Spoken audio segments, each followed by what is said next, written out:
Sunil Prabhu, any updates on what's happening in the meeting right now?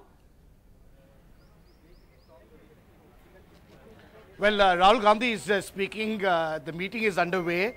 What we have been told is that he reminds the Congress Working Committee and the senior Congress leadership the role of the Congress as the voice of India, as also because it's the responsibility of the present as well as the future, as the BJP, as he says, continues to attack institutions as well as Dalits, tribals, backwards, minority and the poor. So it's in that context, I think, Rahul Gandhi setting the stage for that opening remarks at the Congress Working Committee.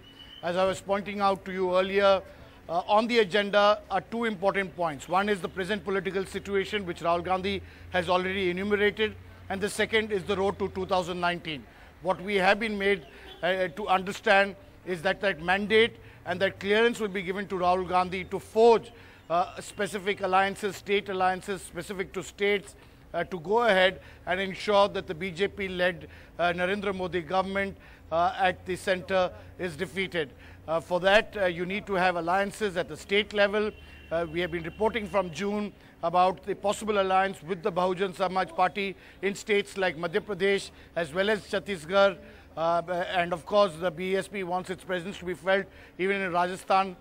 So Congress will have to give a lot of give and take, a little bit of political maneuvering. The Congress president is expected to form committees to have these alliances, but overall mandate will be required from the CWC to give him that go-ahead to take whatever necessary steps that are required to have that all-encompassing alliance to take on what his mother did in 2003, to take on the Vajpayee-led government in 2004 to ensure that they were defeated in that election. So in that same context, Rahul Gandhi expecting to get that mandate from the CWC for these alliances at the Congress Working Committee. And Sunil, we don't really see something radical in the constitution of the CWC. Should we expect many more changes in the day ahead, or has he actually got his core team in place right now? Well, I think it's a mixture of both, Sunitra, as we've been saying from the day it was reconstituted. This is, of course, an occasion for them to now live up to the expectations. The era of the Congress Working Committee is now far from over, because you know how things have started working. We have the BJP president, Mr. Amit Shah, who's doing booth management, 25 workers for each booth.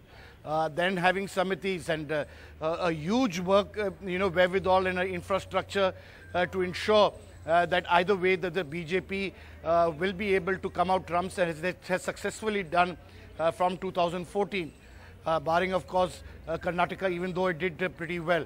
So it's in that context we'll have to wait and watch and see how the Congress is able to apply itself and ensure that it finds some kind of replacement to the kind of man and machinery of booth management that the BJP and the RSS has. So the working committee, basically it's the highest policy body, it gives a go-ahead, but ultimately it's the grassroots worker who actually ultimately counts. And the Congress Working Committee members know that they need to now connect with those workers which have not yet seen as the Congress as a possible alternative. And Sunil, just before we let you go, one question which Rashid Kidwai has just raised. He was on the show just a short while ago, and Mohammad Khan has talked about how work is going to be delegated. Do we see some work assigned by Rahul Gandhi to Sonia Gandhi? I know you've been speaking to her, getting her reactions on the no confidence motion and other such activities in Parliament. But do we see in this meeting also a mapping out of what Sonia Gandhi is going to be doing? I think for those who haven't been keeping abreast of affairs, Sonia Gandhi has herself made her role very clear, and the Congress party has made her role clear. She will be working with political parties, like-minded political parties, for forging an electoral alliance. That she has specified herself. She will be remaining the chairperson of the Congress Parliamentary Party and taking those important decisions on policies, on bills, on various legislative supports, etc. She will also, as I pointed out, not only forge that political alliance, but as she put it in her own words, Rahul Gandhi is my boss.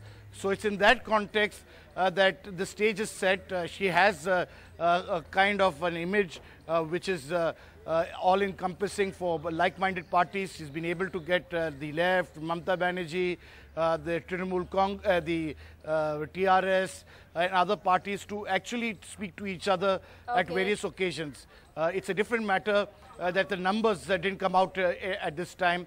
But Sonia Gandhi has already been given the mandate, one, to be the chairperson of the Congress Parliamentary Party, and second, to forge electoral alliances with like-minded parties for the 2019 elections.